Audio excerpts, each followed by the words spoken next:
The Force is old and full of shadows. The Empire didn't begin with a war. It began with a pause.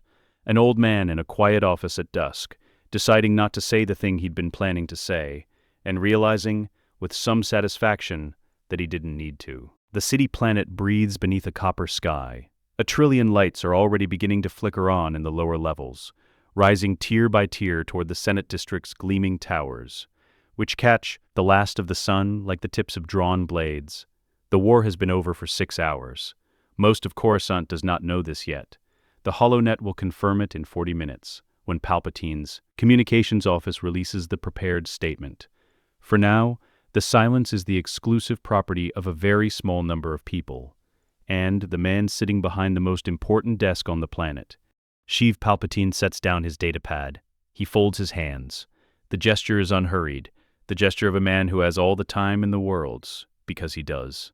Anakin Skywalker stands before him.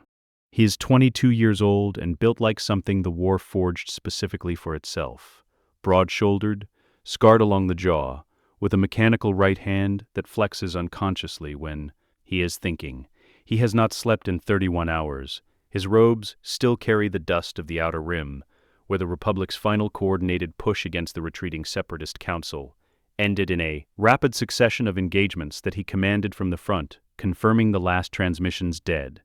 He is standing at parade rest, out of pure muscle memory, because his body defaults to soldier when it does not know what else to be. He is waiting. Somewhere beneath the surface of the Force, something has been pressing against him for weeks. A weight, a darkness that is not quite a presence but is not quite an absence either. Something that lives in the space between what is said and what is meant.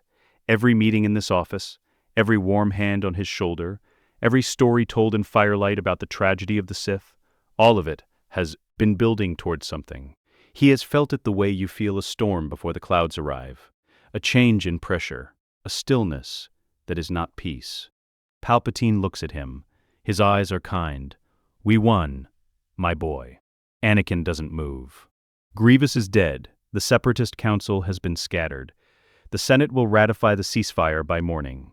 Palpatine rises, slowly, with the practiced dignity of a man who has learned to make age look like gravitas. He comes around the desk. He places both hands on Anakin's shoulders, the way he always does, and Anakin does not step back. It is over. The darkness in the Force does not speak. The weight does not lift. The story Palpatine once began about a Sith Lord who cheated death, told in a darkened opera box, in a voice designed to sound like temptation itself, sits unfinished somewhere in the architecture of Anakin's memory, half heard, half dreamed. The conversation does not go where Anakin has been half dreading. It goes nowhere darker at all. "You look as though you're waiting for bad news," Palpatine says. Something moves behind his eyes. Not quite amusement, not quite concern. Something that wears the face of both without quite being either. There is none. The Republic endures. Your service has been extraordinary. He squeezes Anakin's shoulders once, gently, and releases him. "Go home, Anakin. Rest. Be with your wife." Anakin rides the turbo lift down in silence. The copper sky deepens to bruise. Below, a crowd is gathering on the Senate Plaza, though they do not yet know what they are gathering to celebrate. He does not feel it. He feels the unfinished sentence. The 5 spires rise above the city's endless geometry, stone the color of old bone, catching the last light. Inside, at the temple's peak, the council chamber holds 12 seats in their familiar circle.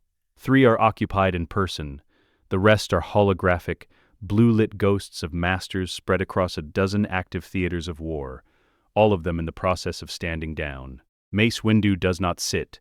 He stands at the chamber's edge, arms folded, looking out over Coruscant's skyline with an expression that a stranger might mistake for calm. Obi-Wan Kenobi's hologram flickers from Utapau. He has not yet left the planet. There is still blood on his sleeve from a wound that has been hastily field-dressed. His voice is level and precise, because Obi-Wan Kenobi's voice is always level and precise, even when the rest of him is not. "Grievous is confirmed dead," he says. "The battle group is securing the remaining Separatist positions. I can begin extraction within the hour, if the Council requires my presence." What the Council requires, Mace says, without turning from the window, is time. It is not an answer to the question asked. Obi-Wan understands it anyway. The ceasefire is confirmed. The peace is real.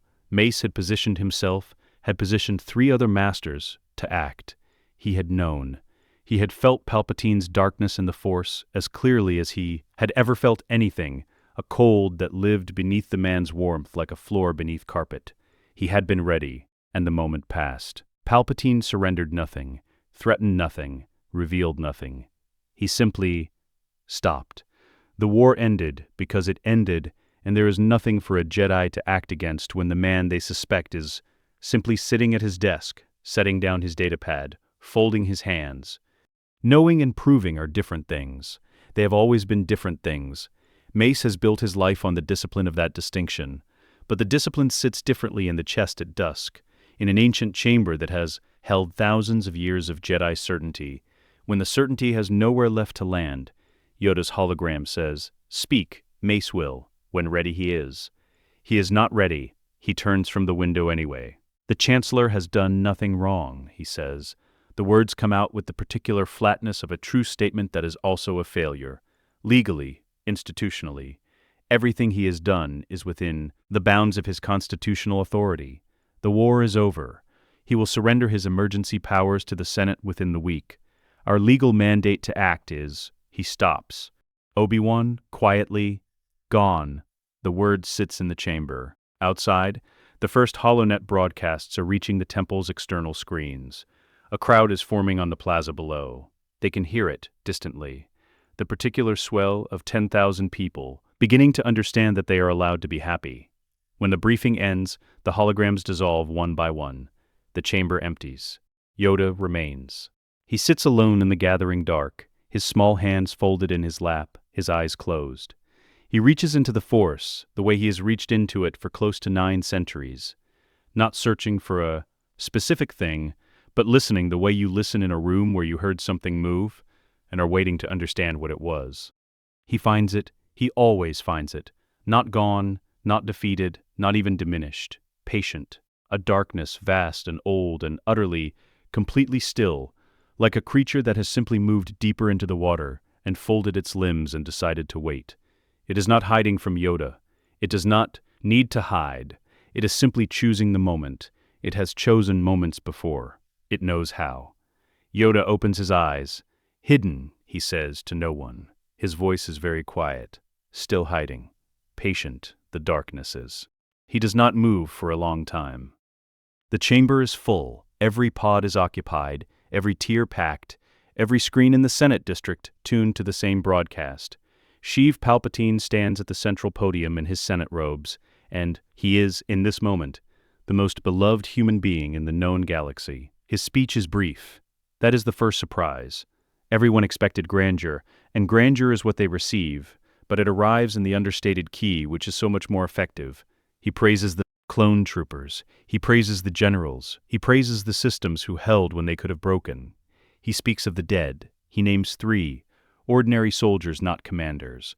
And the chamber goes quiet in the particular way it goes quiet when power remembers to perform grief convincingly. Then he sets down his prepared remarks. "I was given extraordinary authority," he says, "because extraordinary times demanded it." A pause, precisely timed. Those times are past. The Senate is restored to its rightful place as the voice of a free people. The senatorial pods begin to rise. A wave, building from the outer tiers inward. Applause first scattered, and then building to something enormous, filling the vast dome with sound. Names are shouted. The word peace rises and falls in a dozen languages simultaneously. In her pod, Padmé Amidala stands. She applauds, her hands come together at the correct intervals. Her posture is exactly what is required. She does not smile. Her eyes track Palpatine's face across the distance of the chamber, across the roar and the rising pods and the confetti already beginning to drift from the upper tiers.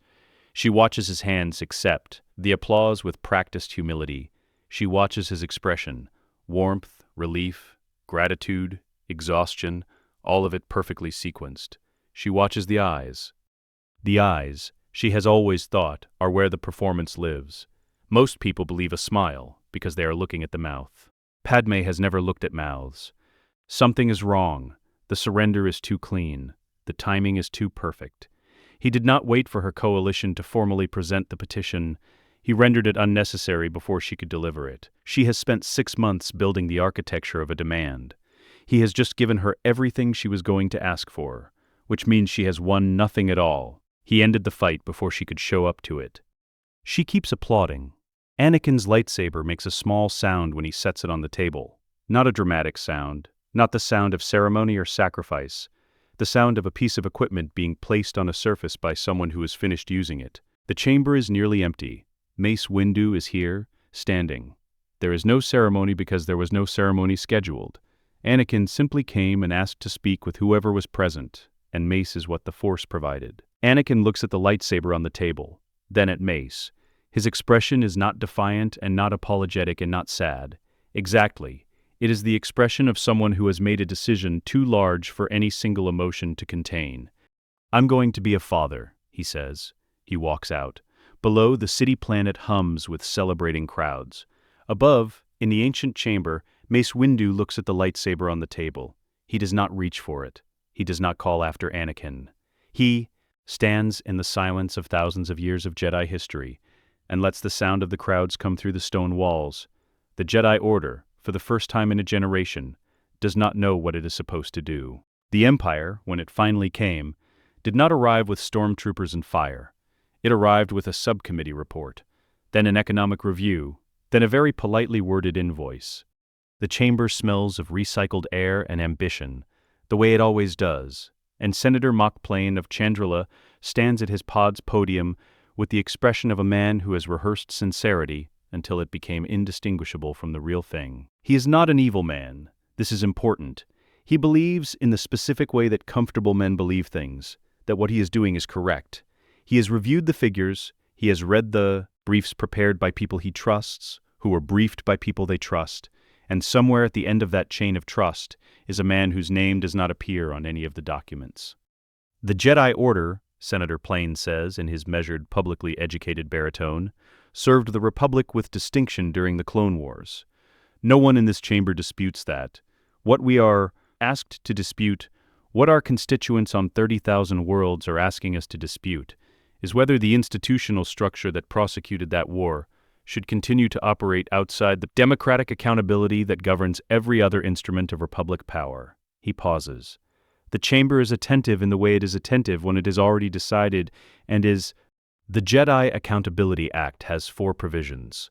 Plane reads them in order, his voice carrying the calm authority of a man announcing train departures. First, a complete financial audit of all Jedi resources, property, and funding received from the Republic during the Clone Wars period.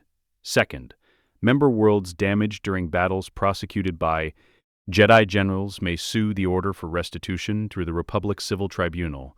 Third, all Jedi military titles, general, commander, every rank conferred during wartime service, are formally dissolved and expunged from Republic records. Fourth, pending audit completion, all Jedi access to Republic intelligence networks, classified Senate sessions, and secure military databases is suspended. 4 provisions. Plane delivers them as though they are administrative housekeeping, which is precisely the Register Palpatine's office requested when it drafted them 3 months ago, in a building whose address will never appear on the legislation's supporting documents. The vote is called. The result is 74% in favor. In her pod, Padmé Amidala votes against. Bail Organa votes against.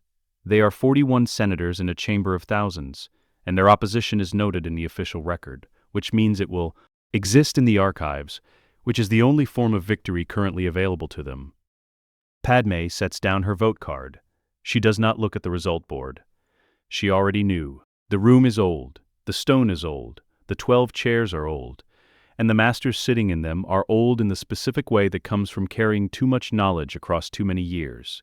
Mace Windu has convened the session without formal notice, which tells everyone present that it is not a formal session. It is the kind of meeting that does not appear in official records, because someone in this room understands, finally, that official records are no longer safe. We fight this, Mace says, legally, immediately, and with everything we have.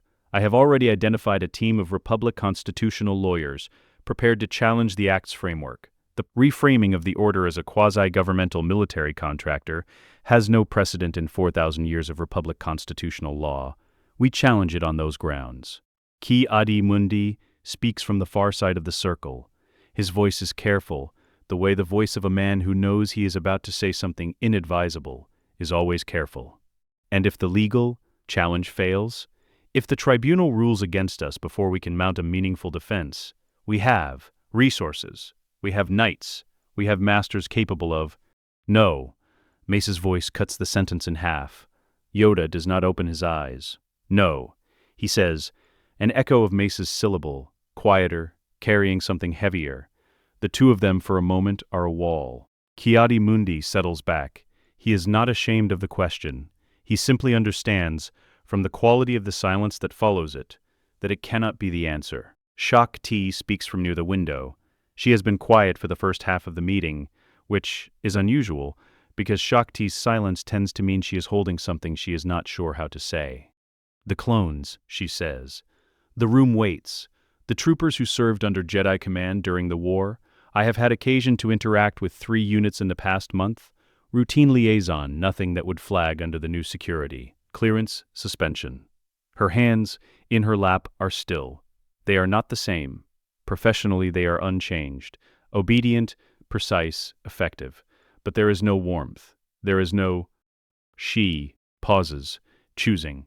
The men I knew on Camino, the men who called me general and meant something by it, had personalities. They had humor. They had grief. The units I met last month had none of those things. They were correct in every measurable way and entirely absent in every way that mattered.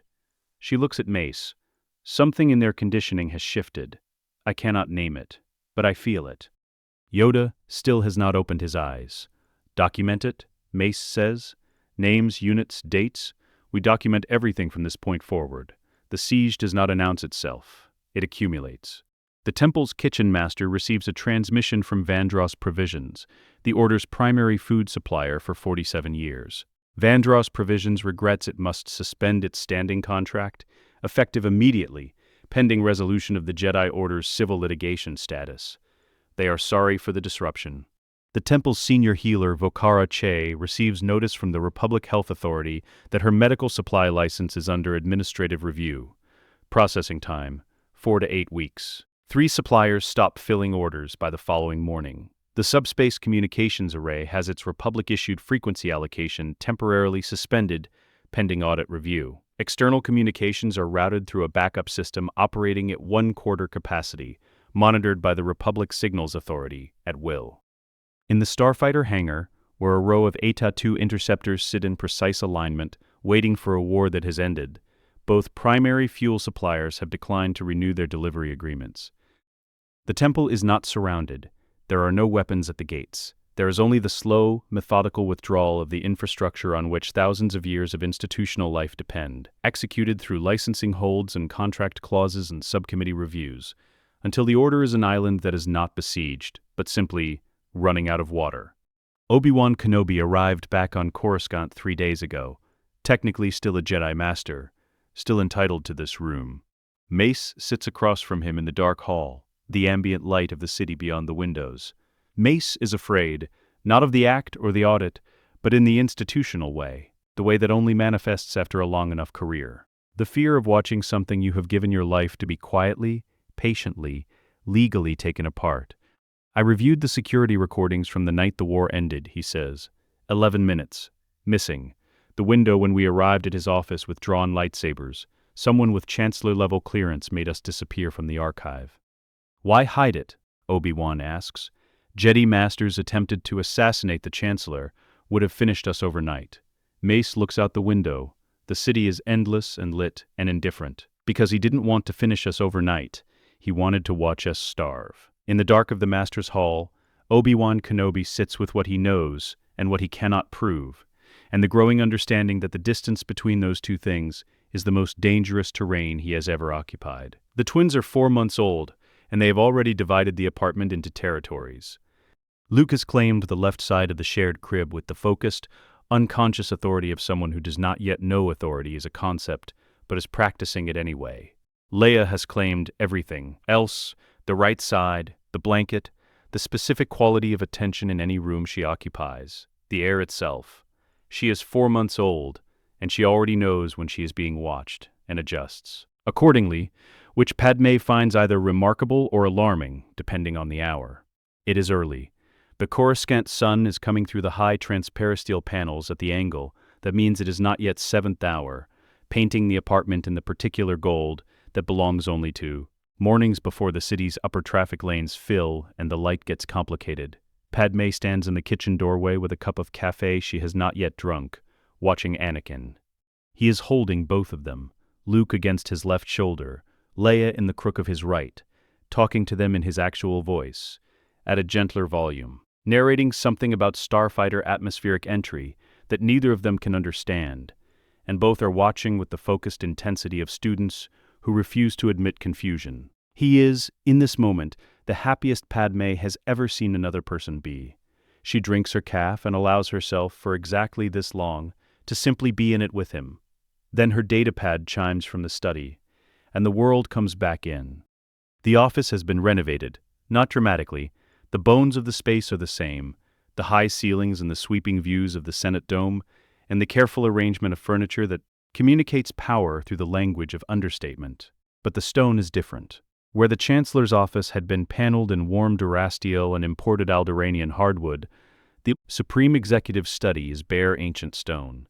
The temple's stone, salvaged during renovation, and installed here at considerable expense, and at someone's very specific request. It should feel wrong. It does feel wrong. Anakin files the feeling, and stands at parade rest and waits. Palpatine, the Supreme Executive, a title he wears with the same practiced humility he wears everything, comes around the desk and takes Anakin's hand in both of his. The gesture is warm. The gesture is always warm. I have thought carefully about who to ask, he says, and I keep arriving at the same answer. He moves to the window.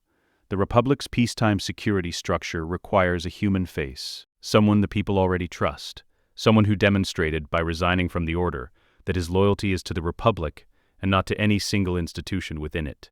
He turns. Anakin understands, Supreme Commander of the Peacekeeper Vanguard, a restructured security force built from remaining clone units and volunteer militia. Real work. Genuine, meaningful work. Palpatine is careful, always, to make the cage real before he makes it gold. I accept, Anakin says. The appointment ceremony is 3 days later, broadcast across every HoloNet channel simultaneously. Palpatine stands beside Anakin on the Senate steps in the afternoon sun and clasps his hand, and the cameras capture it from 17 angles, and the image that runs on the front page of every major Republic news syndicate the following morning shows 2 men, one old, one young, one tired, one bright, joined in a handshake that the accompanying caption describes as the passing of the torch. Somewhere in the lower levels, in a cantina on level 1313, Obi-Wan Kenobi watches the broadcast on a cracked screen above the bar. He has a glass of something he has not touched. He watches Anakin's face, the unguarded brightness of a man who believes he has finally been given permission to be what he always wanted to be. He pays for the drink he did not finish and walks back out into the dark. The table is set for 2. The twins are asleep. The apartment is quiet in the way it is only quiet after 6th hour when the upper traffic lanes thin and the city's constant hum drops half a register. Anakin arrives from a peacekeeper briefing 40 minutes late, which Padmé has been expecting, and he arrives still carrying the energy of the briefing, that forward-leaning alertness he gets when he has been working on something that interests him, which is, she knows, exactly what Palpatine intended. He sits, he eats, he talks about the Outer Rim mediation operation, a dispute between 2 agricultural systems over water rights that the Vanguard resolved without a single weapon being drawn. He is genuinely proud of this. He should be. It is genuinely good work. The cage is real. The intelligence analysts flagged something this week, he says. Between bites, he says it in the tone of a man mentioning something that troubles him mildly, not in the tone of a man who has rehearsed the mention. Jedi dissident activity. 3 separate incidents, unauthorized gatherings in the lower levels, an armed night in a restricted Senate zone, some intercepted communications between Kenobi and Organa about restructuring the Order's future. He shakes his head. I don't know why they can't just accept that the war is over. They still want power. That's all they've ever wanted. Padmé sets down her fork. The sound is very small. The apartment does not notice it. Anakin does not notice it. Is that what the briefings say? Her voice is perfectly neutral, the specific neutrality that requires effort to produce. The analysts confirmed it. I had the sources independently verified. By who? The Republic Intelligence Verification Office. She picks her fork back up. She does not look at him with anything that could be named suspicion. She looks at him with the expression of a woman who is storing something, carefully, precisely, in a place she will return to when she is alone. That sounds thorough, she says. Anakin nods and returns to his food, satisfied, because Padmé said something that sounded like agreement, and he is a brilliant man with a significant blind spot for the specific person who has spent 10 years learning the exact shape and sound of his certainty. The room is small and deliberately warm. Anakin adjusted the climate controls himself the day they brought the twins home, which Padmé remembers because he spent 20 minutes getting this temperature exactly right and then checked it twice more before they slept. He stands between the two cribs now, one hand resting on the rail of Luke's, looking at his son's face. Luke is asleep with the complete, unreserved commitment that only very young things and very old things achieve. His small hands are open. His breathing is even and slow, and utterly trusting. Anakin watches him for a long time. I'm going to build you something better, he says, very quietly to the room, to the sleeping child, to whatever version of the future he is capable of imagining from inside this apartment. On this night, better than what I grew up in, better than what I fought in. He pauses. I promise. He means it. Every atom of him means it. He has never in his life made a promise he intended to break. He does not know, cannot know, that the briefings he receives every morning are not intelligence, but architecture, that the man who stood beside him on the Senate steps is not passing a torch but building a wall around a flame he intends to own. He turns off the light. He pulls the door almost closed. Down the hall, in the study, Padmé sits with a second cup of cafe going cold, and a growing precise, deeply inconvenient certainty that she and Obi-Wan Kenobi are looking at the same thing from different angles. She opens the secure channel she has kept active for him without telling Anakin. She does not send anything yet. She simply confirms it is still there. It is. The safety inspection report has been on the HoloNet for 72 hours. The headline, Expert Analysis, Ancient Temple Sits Over Undocumented Energy Anomaly. Independent scientists raise concerns, has been shared across 40 million personal data pads and discussed on every major broadcast network with the specific urgency that attaches to stories that confirm what people were already prepared to believe. The vote on the Republic Heritage Reclamation Act takes 11 minutes. Final count, 80% in favor. Padmé Amidala delivers her objection speech before the vote. She has been awake since third hour preparing it, and it shows, not in tiredness, but in the specific quality of precision that comes from a mind that has been working on a single problem long enough to see all the way around it. She speaks for 7 minutes. She identifies with surgical clarity the legal mechanism by which the act circumvents the temple's sacred custodial territory status. She traces the chain of precedent it establishes, not just for the Jedi, but for every non-governmental institution operating on Republic-held land. She names 4 other religious organizations, 2 academic institutions, and 1 humanitarian foundation that will be legally vulnerable the moment this vote is recorded. The Senate listens. She is a good speaker, and they are a body that respects good speaking, in the way that a man in a burning building might appreciate a well-composed piece of music. They vote. She sits down. Bail Organa puts his hand briefly on her arm. She does not look at the result board. The morning is clear. Coruscant sky at this altitude runs to a pale blue-gray that belongs to no particular emotion and therefore belongs to all of them equally. The temple's 5 spires catch the early light the way they have caught it for thousands of years, which is to say indifferently, which is to say perfectly. A Republic Marshal's speeder bike settles onto the landing approach at 0757. 2 aides follow in a separate vehicle.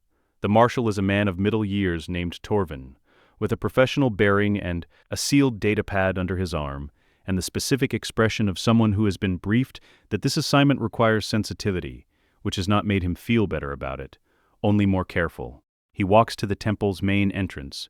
He rings the chime. The door opens. Ki-Adi-Mundi fills the frame.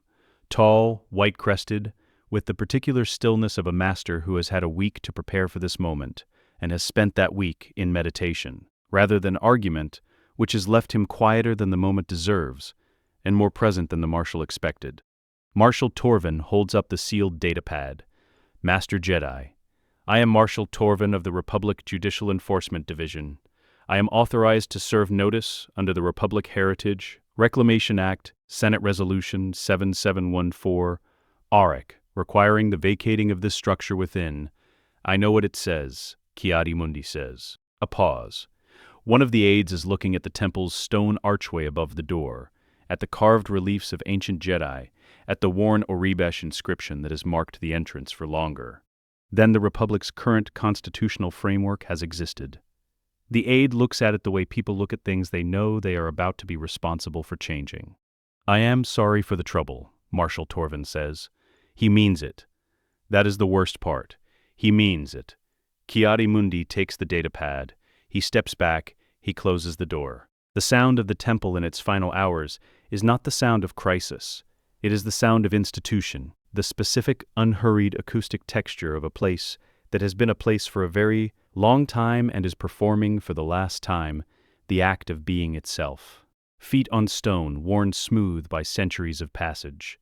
The shuffle of robes, the soft percussion of data chips being removed from their housings in the archive terminals. The low murmur of masters giving instructions to Padawans in the voice they use when they are keeping it steady for someone else's sake. In the great library, the archive masters work in a line. They do not speak. Their hands move with the practiced efficiency of people who have thought carefully about what can be saved and have made their peace with what cannot. The physical texts, the oldest ones, the ones that predate the holo-recording technology that now stores everything, are wrapped in preservation cloth and stacked in containers that have been prepared for 3 days. The digital archive, the vast accumulation of Jedi knowledge spanning millennia, is being compressed and encrypted and loaded onto a series of portable drives that will travel with the masters, who carry them into whatever comes next. A youngling, perhaps 7 years old, human with the look of someone who has just arrived at a question too large for her current vocabulary, pulls at the sleeve of her teacher, a Togrutan knight, named Ashla. As they move through a corridor Ashla has walked every day for 11 years. Where are we going? The child asks. Ashla does not break stride, her voice is steady. On a journey. Where? Different places. A beat. It will be an adventure, like in the stories. The child considers this. She takes Ashla's hand. They continue down the corridor. In the meditation chambers, the silence is a different kind. These rooms have been the Order's anchor, the spaces where the Force was closest, where generations of Jedi came to find the stillness beneath the noise of the world. The focusing stones that amplified the chambers are being removed now, one, by a Jedi Knight who moves between the alcoves with careful hands and an expression that is not grief exactly, but is in the same family. Each stone is wrapped and placed in a padded case. Each removal is followed by a change in the room's quality, a subtle cooling, slight flattening of the air, as though something that had been breathing has simply stopped. The last stone goes into the case. The knight closes the lid. He stands in the silence for a moment that is not a moment from the outside, but is something much longer from the inside. Then he picks up the case and walks out. They come out together, not in formation. The Jedi do not march, have never marched, and are not going to begin now. They come out as what they are, a community, 1,000 people of 100, species moving together through a door they will not come back through. The crowd has gathered on the plaza below the temple steps. The HoloNet had the story by 9th hour. There are people with signs. There are people with recording devices. There are people who have simply come to watch, which is its own category of action. The crowd is not, in the main, a mob. It is ordinary. It is the specific ordinariness of a city that has been told through 6 months of careful broadcast management that the robed figures descending these steps were an anomaly, powerful, unaccountable, expensive, and now, finally, corrected. Most of the people on this plaza do not feel hatred. They feel the quiet satisfaction of a problem being resolved by someone else, which is the most politically useful feeling in the known galaxy. A cup of cooling cafe arcs from somewhere in the middle distance and strikes the temple steps 3 feet from Mace Windu. He does not flinch. He does not look for whoever threw it. He walks. A group of children near the barrier, 9, 10 years old, holding signs that read, "Our Temple Now," watch the Jedi pass with the expression of children not entirely sure what the signs mean. One boy lowers his sign as Yoda's repulsor chair passes. Yoda looks at him. He looks sad in a way that comes from somewhere much deeper than this day. The boy does not raise his sign again. Near the back, an elderly woman watches without recording or holding anything. Mace Windu passes within 4 feet of her. Their eyes meet. Her expression shifts to something softer and harder to name. She looks away first. Mace walks on. Mace Windu is the last one through the door. He does not look back. He steps outside. The door closes behind him with the mechanical sigh of a locking mechanism disengaging from the inside. The last act of the Jedi Order in its own home, letting itself out. Obi-Wan is not with the column. He separated an hour ago. He is somewhere in the crowd in plain clothes, watching. His encrypted comlink is in his pocket. He has already sent his message to Yoda. Staying. Investigating. Yoda's reply, "Careful. The dark is close." He watches the engineers arrive at the service entrance, already talking about sight lines and where the Supreme Executive's private corridor will run. He turns away, walks into the crowd, and is gone. The underworld does not have mornings, only a gradual, negotiated brightening on time cycles that approximate a day nobody down here needs. Obi-Wan Kenobi has learned to sleep through it. He has a room above a machine parts exchange on sublevel 1313 Kresh, 40 credits a week, a window facing a ventilation shaft, a landlord who has not once looked at his face. The room contains a cot, a small table, a portable data terminal, and a locked case under the floorboard that holds a lightsaber he has not ignited in 11 weeks. He does not look like a Jedi Master. The beard has come in fully, longer than neat. His hands are calloused from dock work.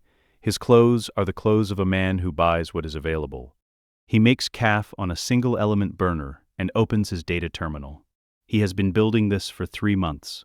He speaks it quietly to himself as he reads, an old habit from his Padawan years, when Qui-Gon told him that hearing information aloud anchors it differently than reading it silently. Qui-Gon was right about that, as he was right about a frustrating number of things only apparent after he was no longer available to be thanked for them. The Supreme Executive's office sits directly above the Sith Shrine. The renovation blueprints, obtained through a former Republic engineering clerk named Petri, who owes 3 separate people money, and settled one of those debts with Obi-Wan 4 weeks ago, show that the sub-level access corridor to the shrine was deliberately preserved during construction. Listed purpose in the blueprints. Geothermal monitoring access point. The designation is technically valid. It is also the designation you would choose if you wanted to preserve access to something and needed a description that would survive a casual audit. A series of classified contracts pulled from a Senate procurement database through a contact in the Judicial Bureau who prefers not to be named and whose name Obi-Wan has memorized anyway, show payments to a facility on Geonosis. Post-war. After Geonosis was placed under reconstruction supervision, the listed contractor is called Stellar Reach Development. The payments are enormous, beyond enormous, into the range of figures that require a different vocabulary to discuss. The listed purpose, environmental stabilization and resource extraction infrastructure. The listed location of the work, classified. Stellar Reach Development was incorporated 18 months ago. It has no public employees on record. Its registered headquarters is an address on Geonosis that cross-referenced against reconstruction survey maps corresponds to a patch of open ground near the old droid foundry ruins. It does not exist except on paper and in the payment records of the Republic's Outer Rim reconstruction budget. He continues, the material shipments arriving at Stellar Reach Development's delivery address, routed through 3 separate freight handlers, each of whom has a different understanding of what they are carrying, and for whom are logged-in weight classifications rather than content descriptions, which is the standard procedure for classified military cargo, and also the procedure that someone chose. Specifically because weight classifications are harder to redact than content manifests without triggering an automated Senate audit flag. Bail Organa's analyst found this. Obi-Wan obtained the same data independently a week later, which means the data is real, and the conclusion is the same. The quantities of durasteel, power generation materials, and what the weight classifications suggest are large Kyber-adjacent crystal formations flowing into a single classified outer rim location are sufficient, by any conventional engineering calculation, to construct something the size of a small moon. Additionally, genetic sequencing equipment and clone growth acceleration technology, legally mandated for destruction after the war's end under the Republic Demilitarization Accords, has been redirected, not destroyed, redirected. The paperwork shows a decommissioning order. The freight records show the equipment leaving its listed decommissioning facility and not arriving at any destruction site. It arrives instead at an intermediate handler whose registration traces to a holding company that traces to Stellar Reach Development. He never stopped building. He simply started building something else. Obi-Wan sets down his caf. He has not been drinking it.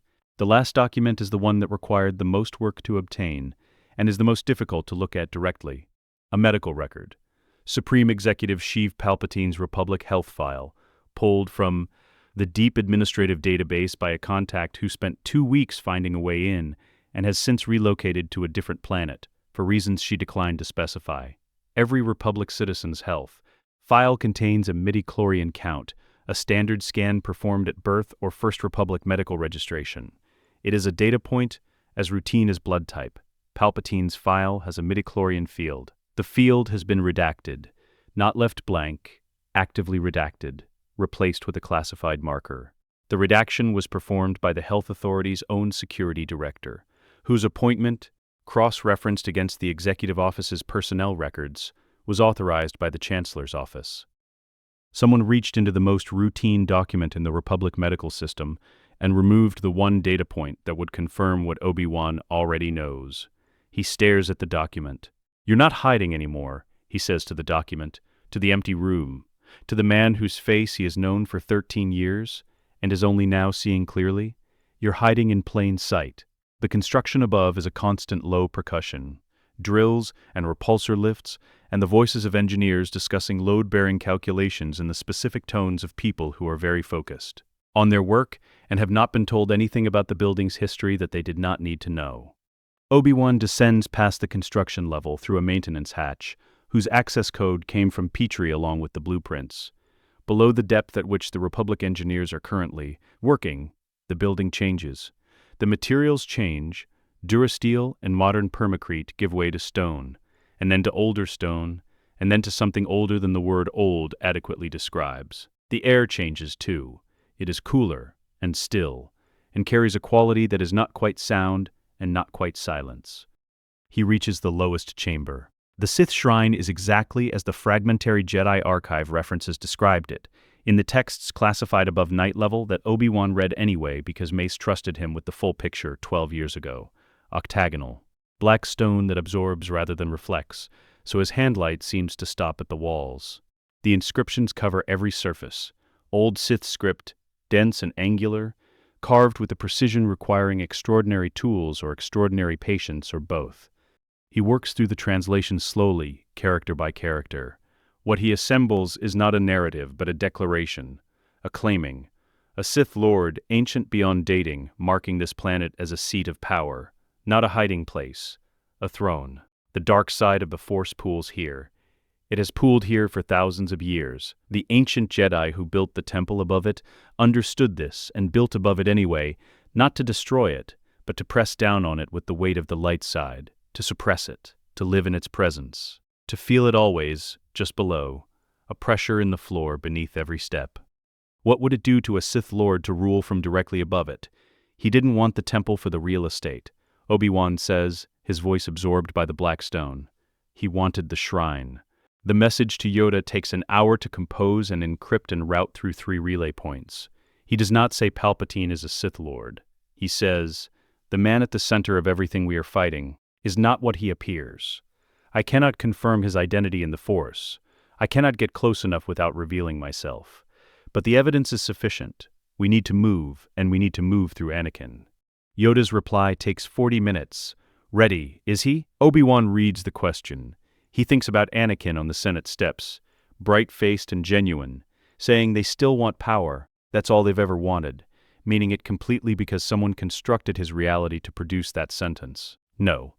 But he's the only one who can be. Obi-Wan stands in the street below the Skywalker apartment building. He is in plain clothes, collar up against the Coruscant night. He can feel Anakin's presence in the Force from here. That particular quality of brightness, searingly warm and complicated in ways that 13 years of knowing him have not fully mapped. It is unchanged. Whatever constructed reality he has been living inside for 6 months, it has not touched whatever he is in the Force. He is still entirely, completely himself. Obi-Wan takes out his comlink and finds the channel Padmé has kept active. He types one sentence. "I need to see him. Please." He looks up at the lit windows of the apartment.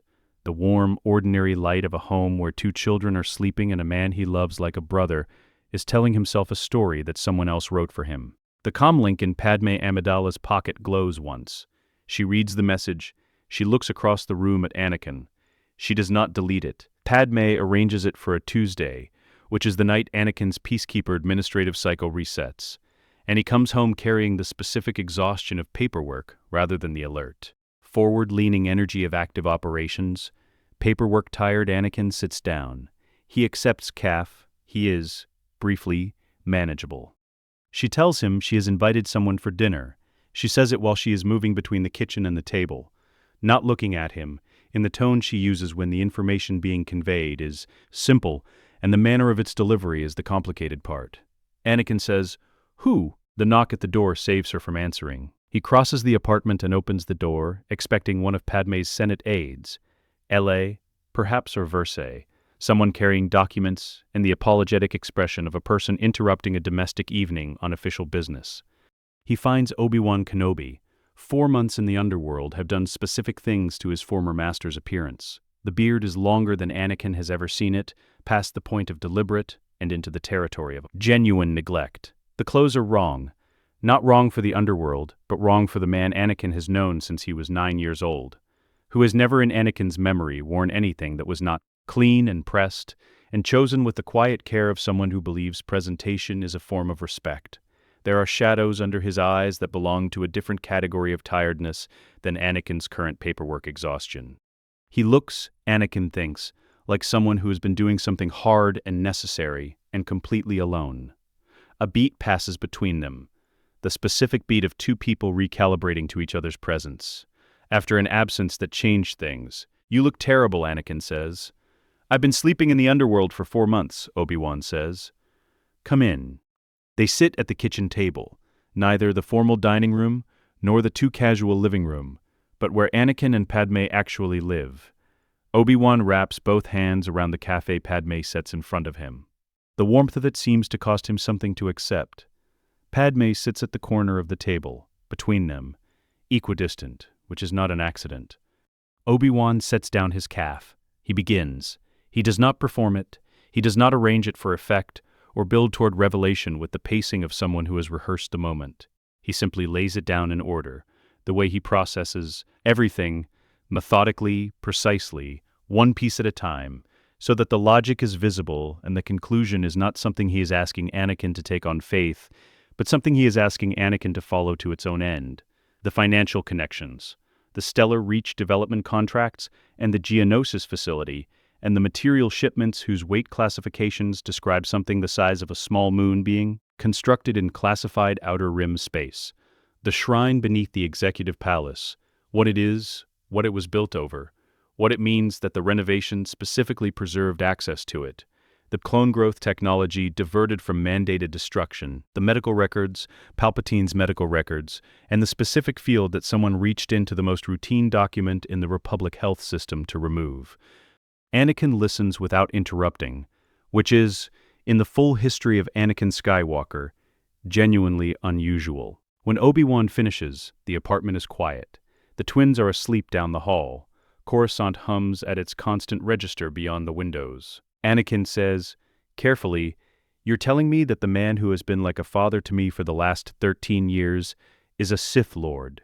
I'm telling you the evidence suggests he is orchestrating the systematic dismantling of democratic governance from within the legal framework of the Republic, and that a shrine of ancient Sith dark side energy is sitting directly beneath his new office. and that his medical records have been specifically expunged of force sensitivity data. A pause. Yes, that is what I'm telling you. The silence that follows is not the silence of shock. It is the silence of a man sorting through what he has just heard against the architecture of what he already believes, looking for the point where they connect and finding, instead, the point where they have been specifically designed not to. The financial links, Anakin says. The shrine, the medical records. His voice is measured, careful in a way that Obi-Wan recognizes, not Anakin's natural register, which runs hot, but a register he has acquired, a learned stillness. I have seen the intelligence on this. The Jedi dissidents have been in contact with fringe conspiracy networks on 3 different worlds. The Palpatine is a Sith theory is one of a dozen anti-Republic conspiracy theories circulating in the underworld right now. His office has already flagged it as a disinformation campaign run by former separatist information agents trying to destabilize the new government. Obi-Wan looks at him steadily. He told you that. His intelligence analysts confirmed it. I had the sources independently verified. By who?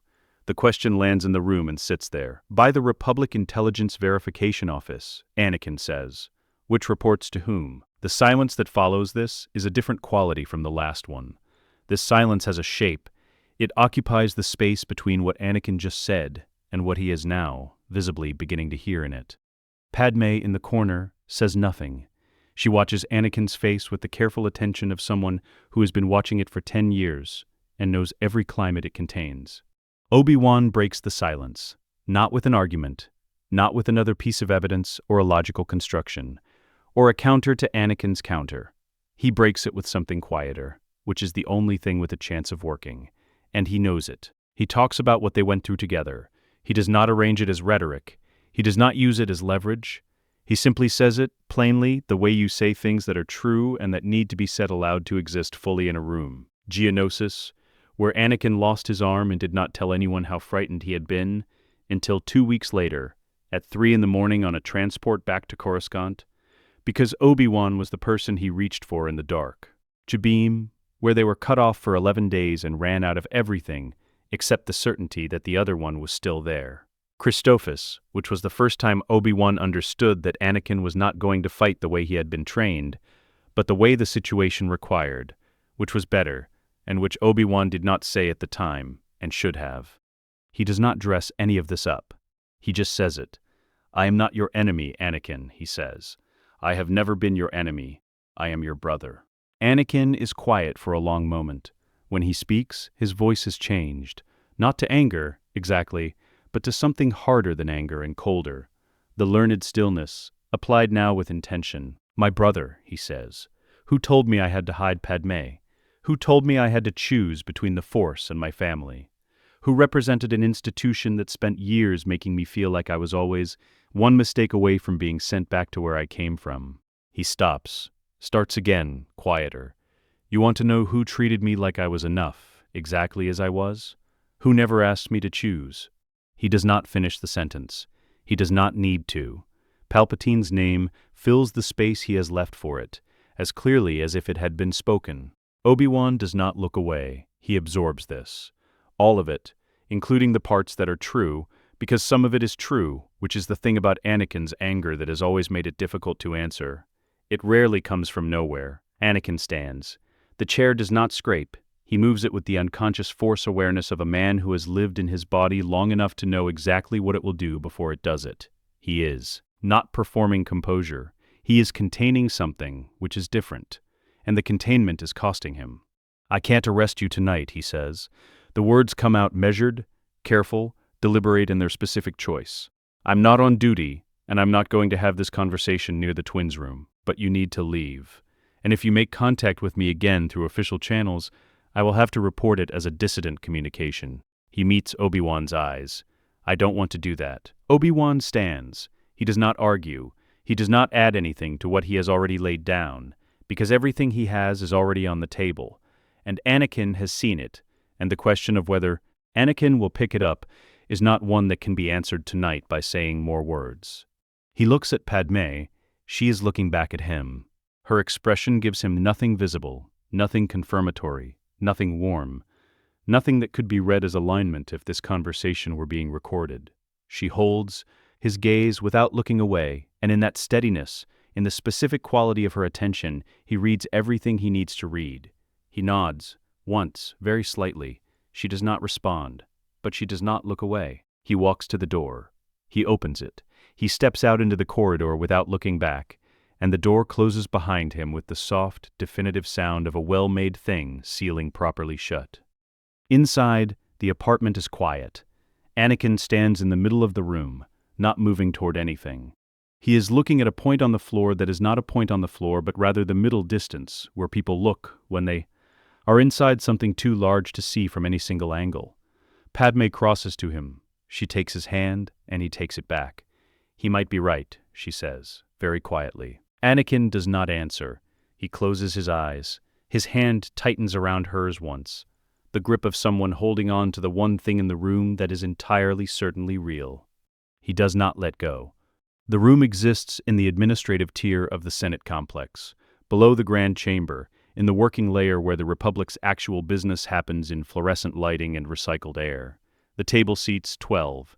There are 2 of them. They are, officially, reviewing infrastructure rebuild appropriations for Outer Rim worlds. The meeting is on the public Senate schedule. What they are actually doing is following money. Bale has a gift for financial forensics he has never publicly advertised. He can read a Republic budget line the way a field medic reads a wound, not for what it says, but for what it is actually doing. Padmé provides the political context. Together they have been at this for 3 weeks. Today, they find it. "There," Bale says. He turns his datapad so she can see. The line is buried in Appendix 7 of the Outer Rim Reconstruction Allocation, subsection 4. Budget item. OSP Infrastructure 7, AURIC. Listed purpose, Environmental Stabilization and Resource Extraction Infrastructure. Listed location, classified. The sum is so large that Padmé reads it twice. "That's larger than Alderaan's GDP," Bale says. He says it very quietly, which is how Bail Organa says things that frighten him. Padmé sets her datapad down. She picks it back up. The contractor. Stellar Reach Development. He has already pulled it. Incorporated 18 months ago. No public employees on record. No other contracts. Registered address on Geonosis. I cross-referenced the Reconstruction Survey maps. A pause. It's an empty lot. She stares at the budget line for a long moment. She has been in the Senate for over a decade. She has seen creative accounting and institutional corruption, and the specific kind of political dishonesty that wears procedural language as camouflage. She has never seen a number this large attached to a company that does not exist. "Who authorized the classification?" she asks. Bale meets her eyes. The Supreme Executive's Office. Direct authorization. No committee review, no oversight board sign-off. Emergency Classification Authority invoked under the Continuity Security Act. The Continuity Security Act that the Senate passed 8 months ago. That Padmé voted against. She is quiet for a moment that is not quite long enough to be called a long moment, but contains everything a long moment would contain. "Keep pulling," she says. The trade route manifests are the piece that Bale's contact in the Judicial Bureau obtained at considerable personal risk. The manifests are logged in weight classifications rather than content. Descriptions, the specific procedural choice that allows the numbers to exist in a searchable database without immediately triggering an automated audit flag. Someone chose this format, deliberately, knowing it would be findable by someone sufficiently patient and sufficiently trained, and chose it anyway because the alternative, not logging the shipments at all, would create a different kind of vulnerability. Bale does the calculation on his secondary datapad. He checks it. He does it again. The quantities, he says, Durasteel, power generation materials. The Kyber-adjacent crystal formations, the weight classifications are consistent with large Kyber formations, nothing else in the Republic's materials inventory has this mass-to-volume ratio at this scale. He sets down the datapad. Someone is building something in classified Outer Rim space, something very large. How large, he tells her. She is still for a moment. Outside the committee room, the Senate complex proceeds with its ordinary sounds. The hum of repulsor lifts, the distant murmur of a corridor debate, the chime of a transmission request from somewhere down the administrative hall. "There's more," Bale says. "The clone growth technology, the genetic sequencing equipment, and the acceleration arrays legally mandated for destruction under the Republic Demilitarization Accords, which Padmé helped write, which she spent 4 months negotiating into language specific enough to be enforceable. The decommissioning orders exist, the paperwork is correct, and the freight records show the equipment, leaving its listed decommissioning facility and arriving at an intermediate handler whose registration traces through 2 shell entities to Stellar Reach Development. He never stopped building, Bale says. She is already gathering her data pads. Her hands are steady, which is a choice rather than a natural condition, and Bale knows the difference and respects it.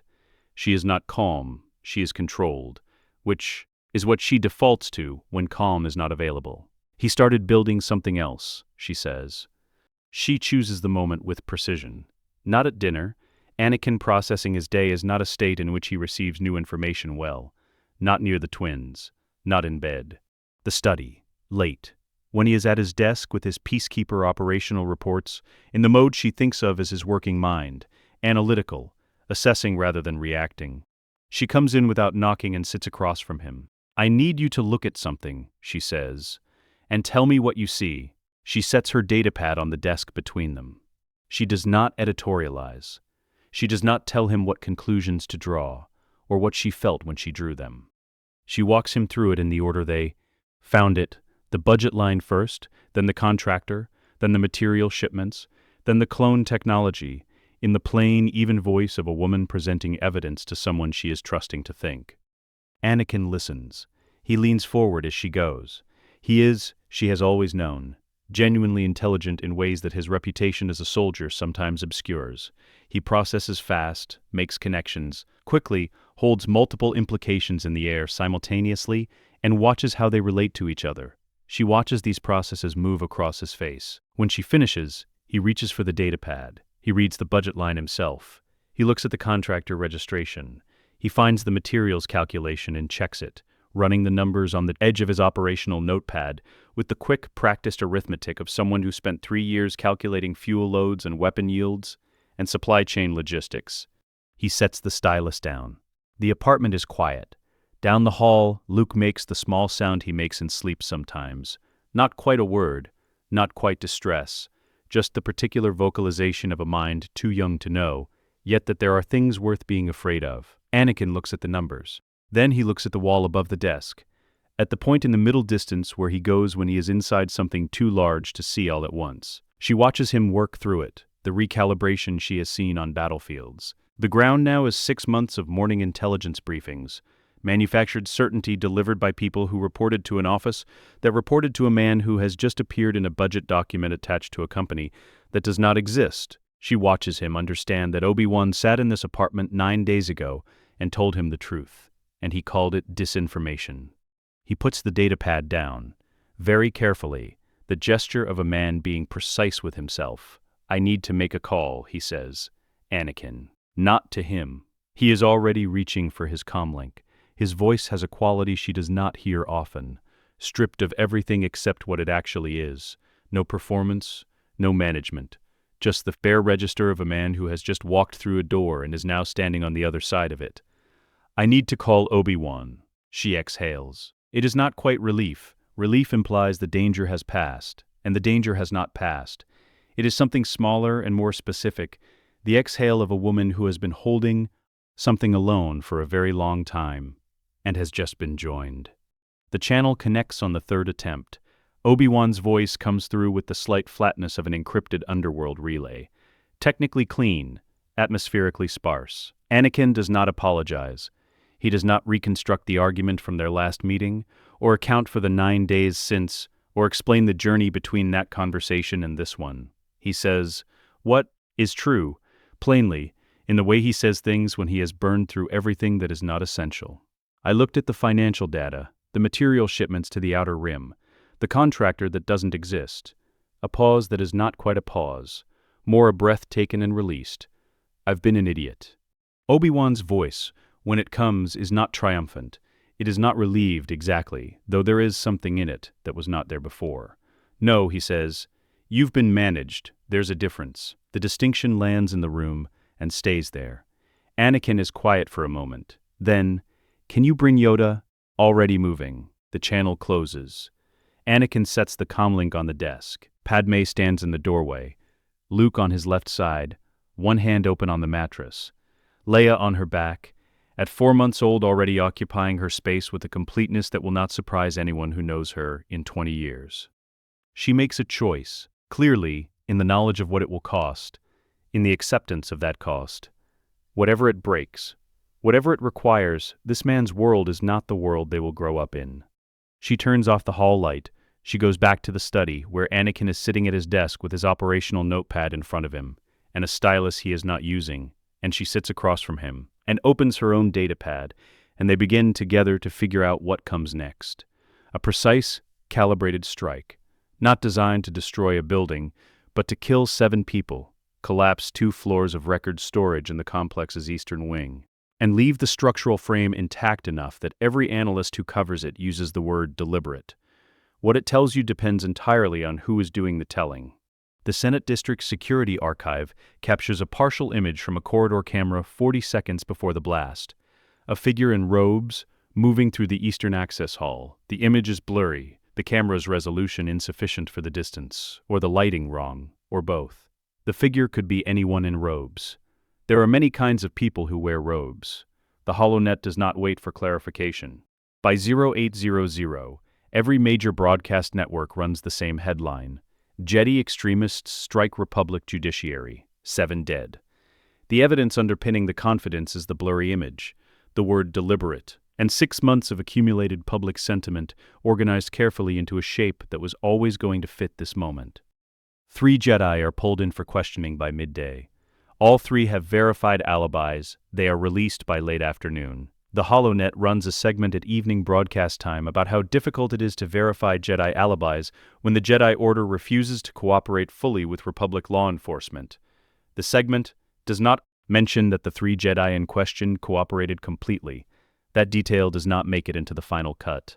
Palpatine has not slept. He makes this visible, the particular visibility of a man who wants you to know the weight he is carrying, who has chosen to carry it in public as a form of communication. His robes are correct. His posture is correct. Everything about his presentation is exactly what it always is, except for the eyes, which carry something that reads, across the distance of the Senate chamber, as pain. He is very good at this. I hoped, he says, from the central podium in the quiet voice that carries better than shouting because it requires the chamber to go still to hear it. I believed that the Jedi would accept the Senate's ruling. I wanted to believe they were capable of a peaceful transition. I wanted to extend that trust. A pause.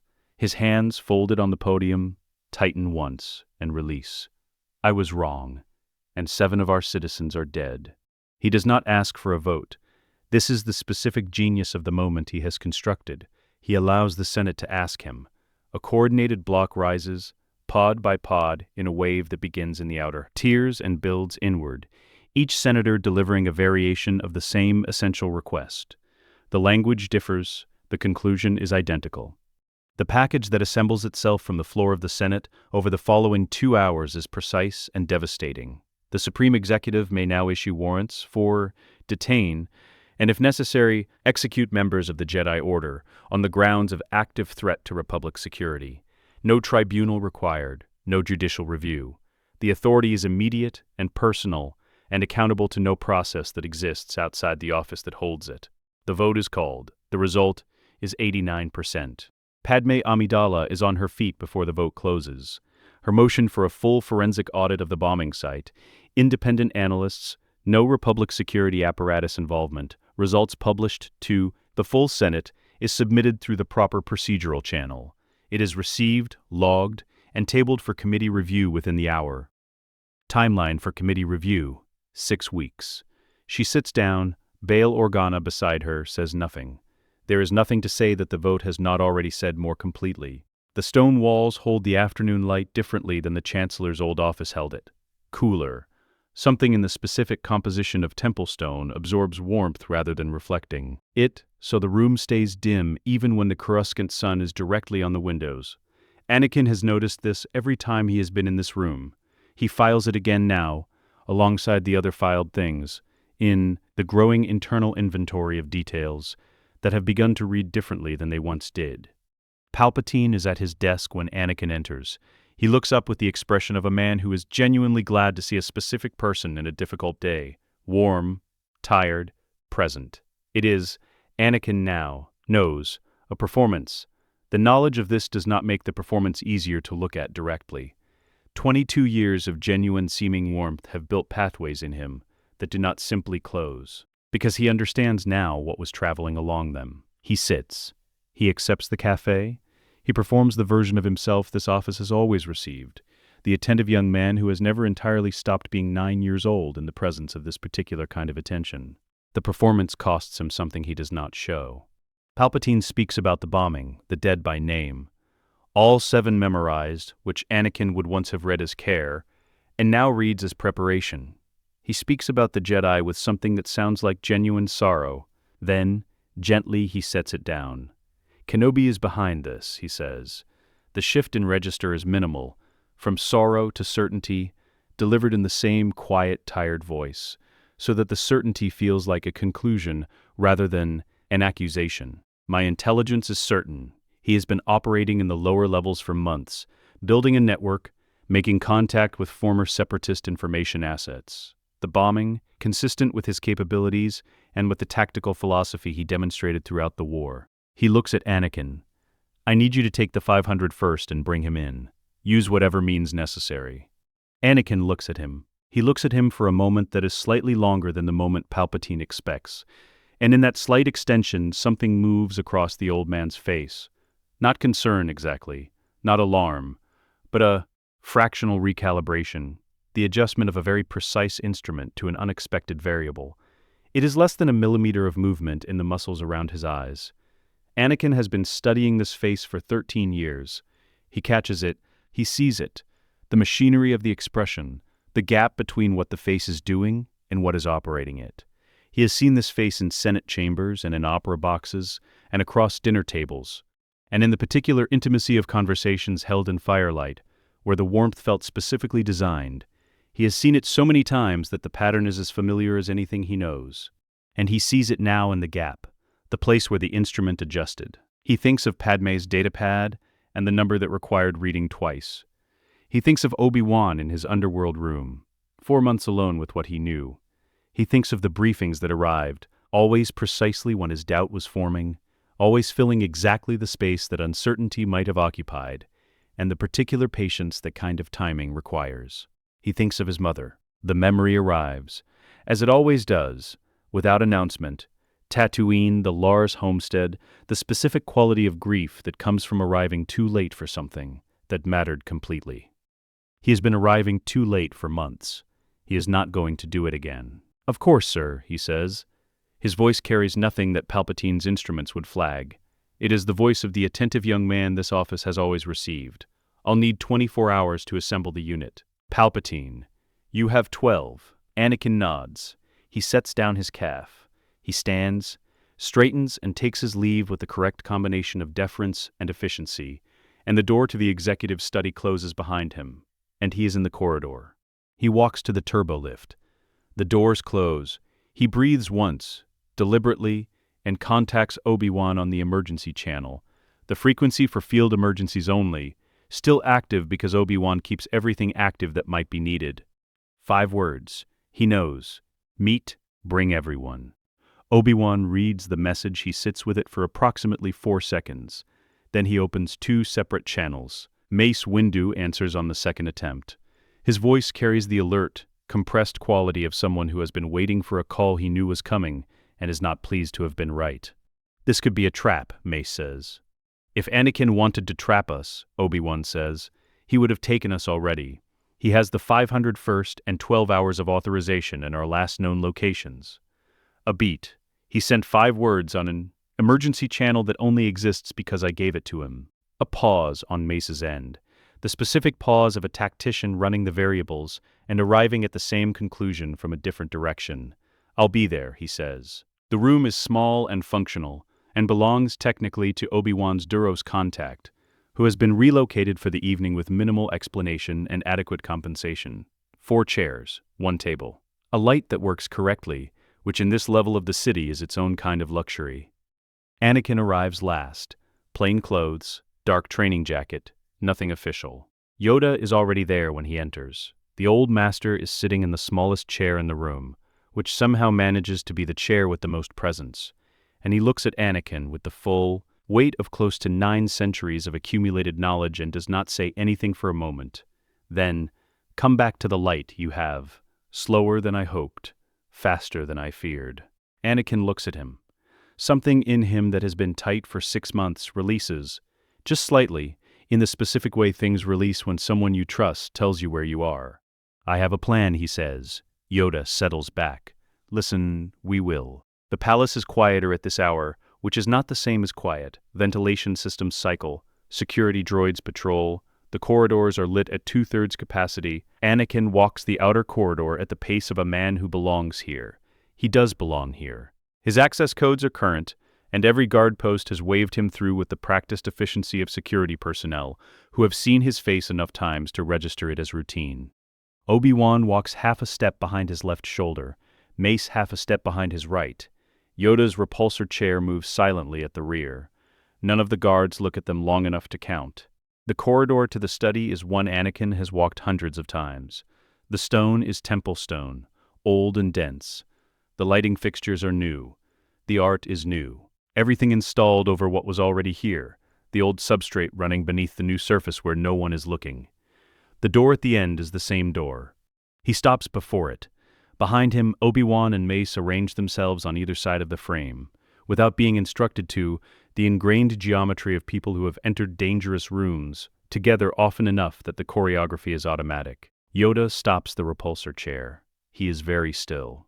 Anakin opens the door. Palpatine is at his desk. The hour is late, but he is working. Datapads arranged in the pattern he uses when he is processing multiple simultaneous concerns, each one representing a thread of the Republic's governance that passes through this room before it goes anywhere else. He looks up when the door opens, and the expression that arrives on his face is the correct expression for the moment. Mild surprise, the warm adjustment of someone recalibrating from work to human contact. Then he processes the full picture. The recalibration takes less than a second. "My boy," he says. His voice does not change. "I expected your report, not a visit." "I have the information you need," Anakin says. "I brought it in person, with witnesses." The other 3 enter. What crosses Palpatine's face is not fear. Fear would mean the situation had exceeded his preparation. What crosses his face is irritation. He had prepared for Obi-Wan's resistance, had built the past 4 months partly around Kenobi investigating and coming to Anakin, and had constructed Anakin's information environment to be proof against exactly that conversation. He had prepared for Mace's suspicion and Yoda's sensing.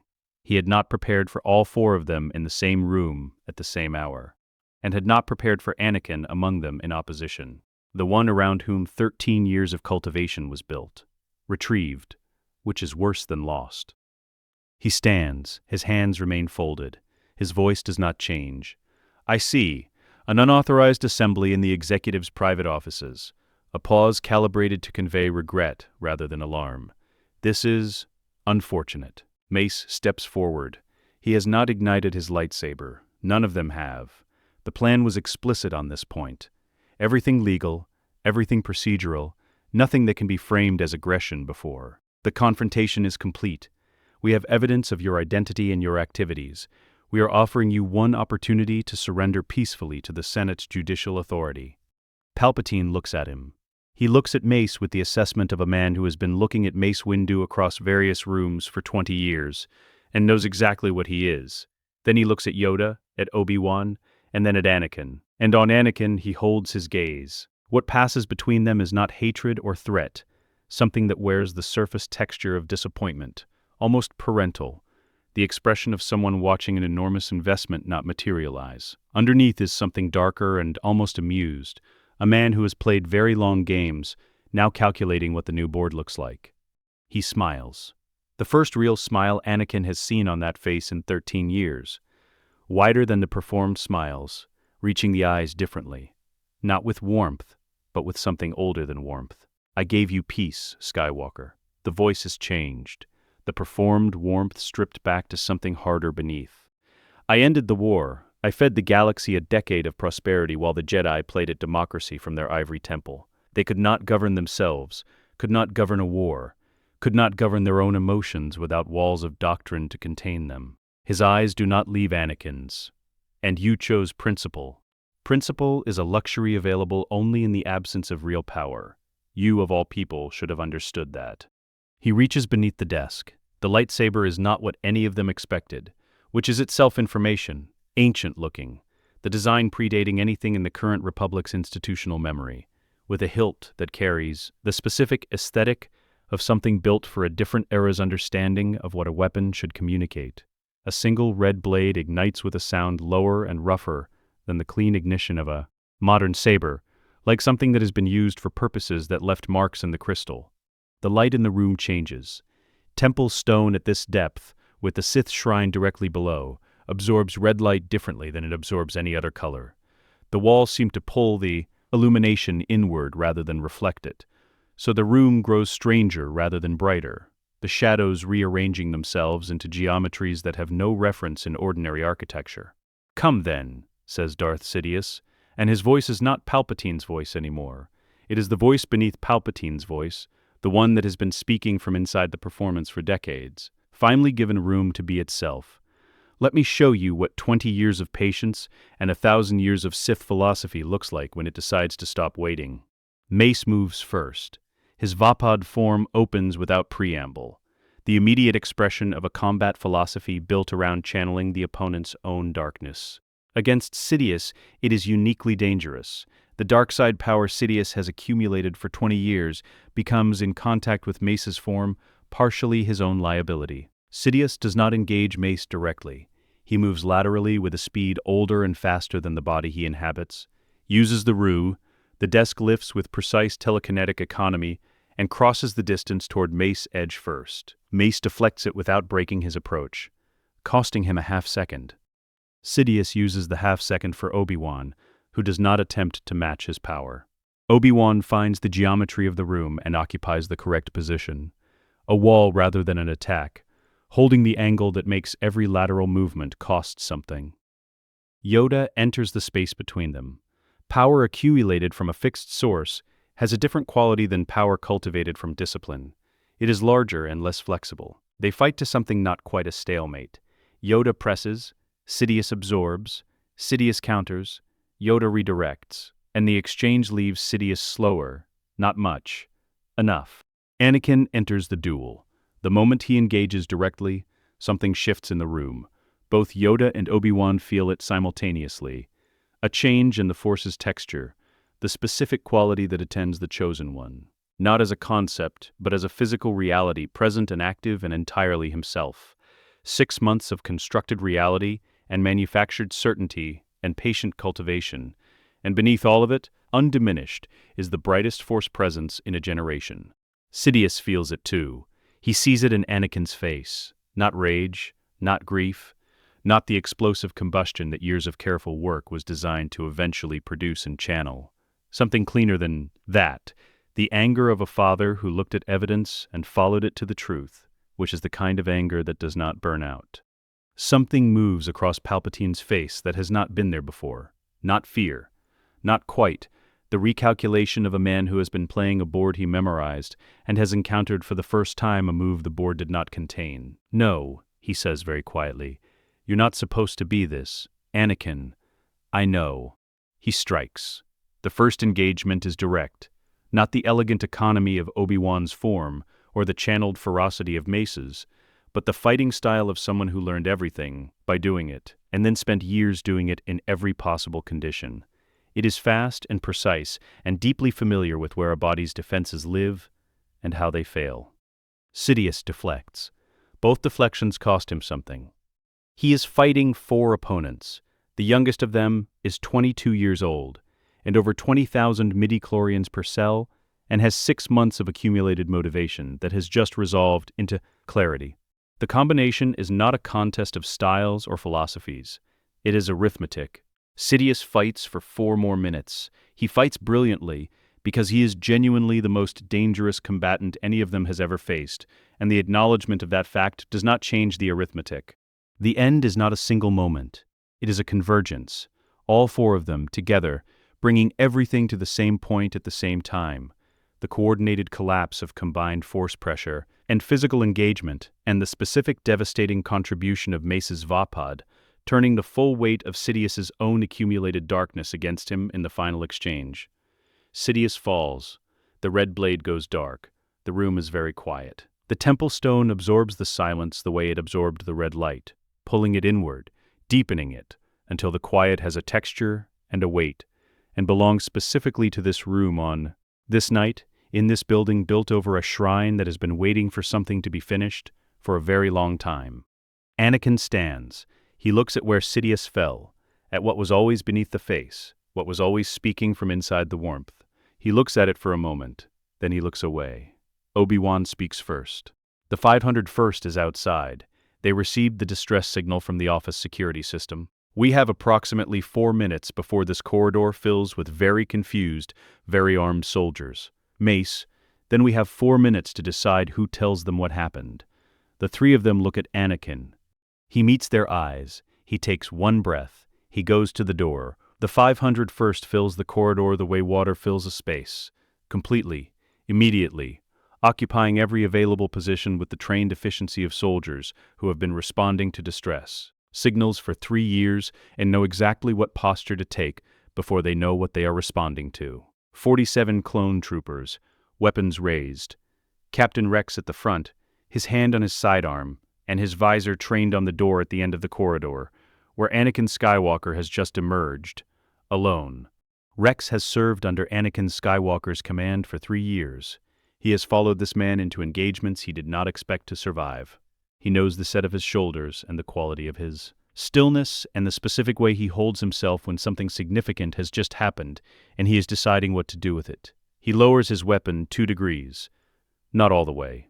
2 degrees. Anakin walks toward them without hurrying.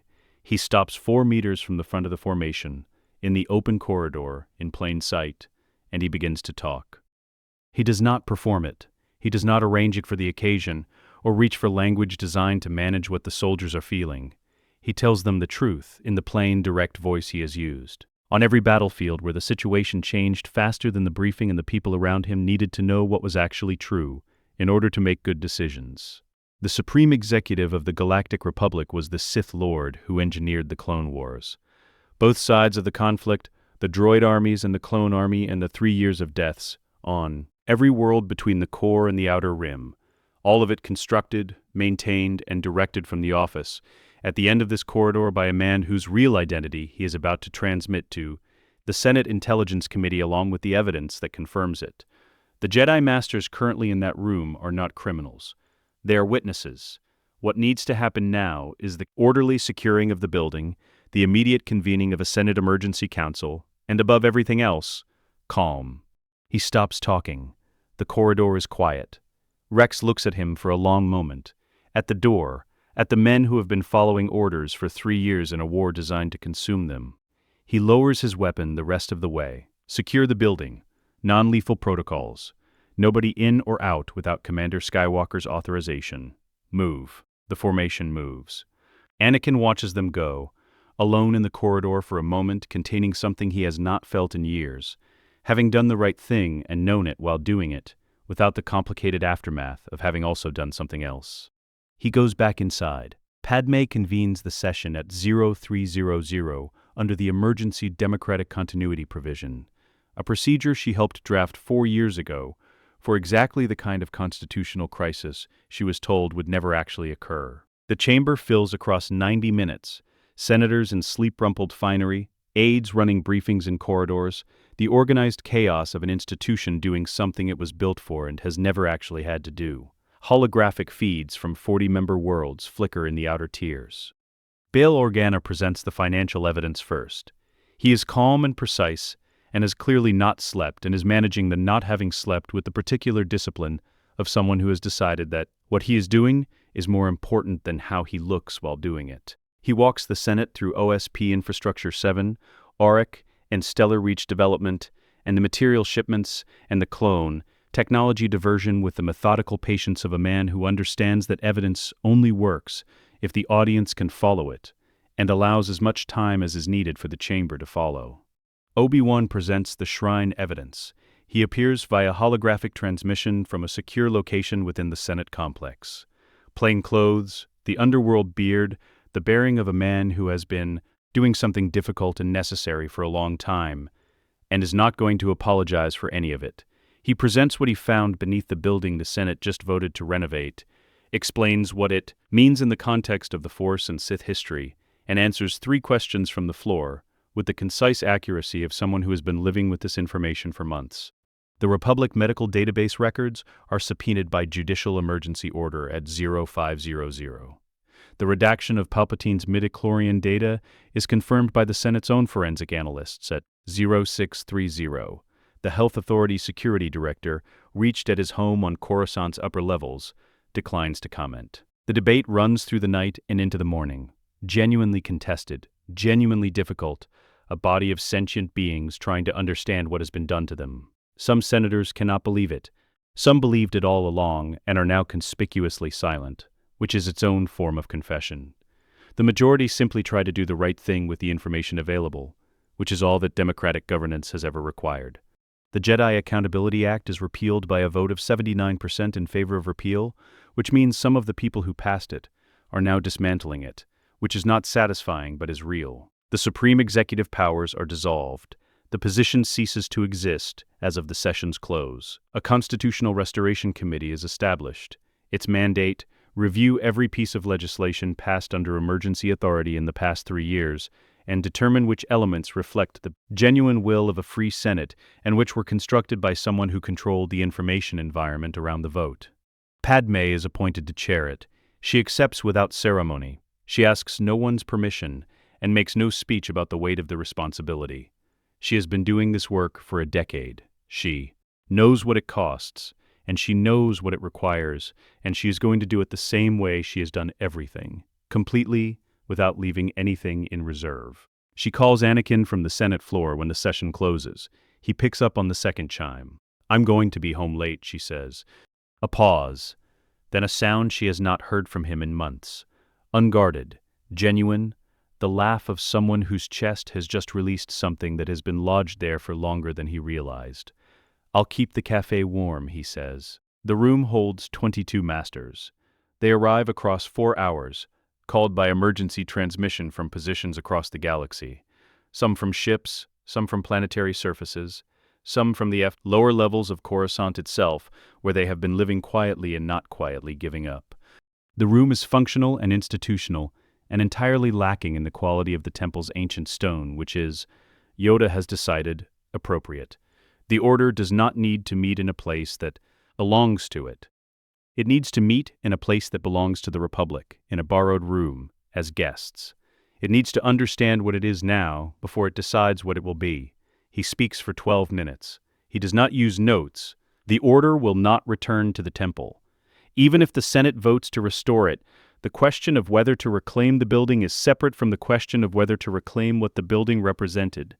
Thousands of years of institutional accumulation, military authority, political influence, the specific power that comes from being housed in the most prominent structure on the capital world.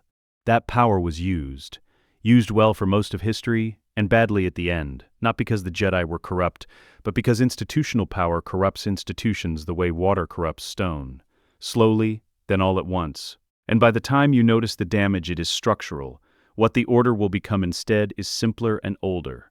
Wanderers, teachers, presences in the places where suffering concentrates. No council, no headquarters, no rank, no standing army. The knowledge goes with the masters who carry it, in the portable drives packed with careful hands on the day the temple doors closed. The debate takes 3 hours. Some argue for restoration. The argument is not wrong. It is simply outweighed by the evidence of the past year. The vote carries. Not unanimously. Yoda does not require unanimity. He requires honesty, and the dissenting voices are honest, and he respects them as such. Anakin submits his resignation from the Peacekeeper Vanguard in writing, through the proper procedural channel, citing a change in personal priorities. The letter is 4 sentences. He does not elaborate. Elaboration is not required, and he has never been good at it anyway. He comes home in the late afternoon, when the Coruscant sun is at the angle that makes the apartment gold, the way it was gold on the morning 4 months ago, when he stood in the kitchen with both twins in his arms and was, briefly, the happiest he had ever been. Padmé is not home yet. The apartment is quiet. He can hear from the twins' room the specific sounds of 2 children who are awake and have opinions about it. He goes in and picks them up, both of them, one in each arm. Luke settles immediately against his shoulder.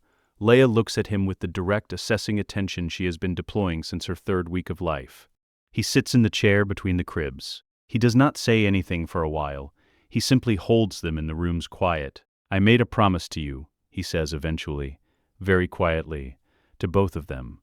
"I told you I was going to build something better." He looks at Luke's sleeping face, then at Leia's watchful one. "I don't know if I built it. I think what I did was stop someone from building something worse." A pause. "That might have to be enough for now. It might be all any of us ever actually do." Leia appears to consider this. Her expression shifts into something that is not quite skepticism, but is clearly reserving judgment. The front door opens. Padmé's voice from the entry, tired, present, the specific voice of someone who has been doing something important for 20 hours and has come home to the thing that is more important. "I'm here," she calls. "We're in with the twins," he calls back. She appears in the doorway.